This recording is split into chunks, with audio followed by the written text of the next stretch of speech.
మాటలు ఘనం, చేతలు శూన్యం. ఈరోజు కొనుగోలు కేంద్రాల్లో కనీస వసతులు లేకపోవడం వల్ల, నీడ లేకపోవడం వల్ల, త్రాగునీటి వసతి లేకపోవడం వల్ల, రోజుల తరబడి ఎండలో ఉండడం వల్ల పిట్టల్లాగా రైతులు చనిపోతూ ఉన్నారు. నిన్న మహబూబాబాద్ జిల్లా పోచంపల్లి గ్రామంలో గొగులోతు కిషన్ అనే రైతు నిన్న కూడా చనిపోవడం జరిగింది.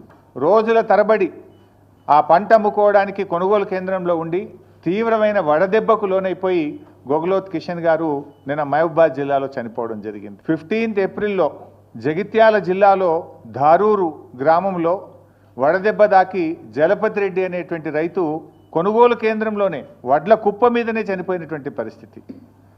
అదేవిధంగా ఏప్రిల్ 21వ తేదీ మహబూబాబాద్ జిల్లా తొర్రూరు గ్రామంలో ప్రేమలత గారు, మహిళా రైతు, హనుమాన్ల ప్రేమలత గారు మహిళా రైతు వడదెబ్బ తగిలి తొర్రూరులో వారు వడ్ల కుప్ప మీదనే చనిపోయినటువంటి పరిస్థితి. బిర్రు వెంకన్న అనే రైతు వడ్ల మీదనే చనిపోయినటువంటి పరిస్థితి.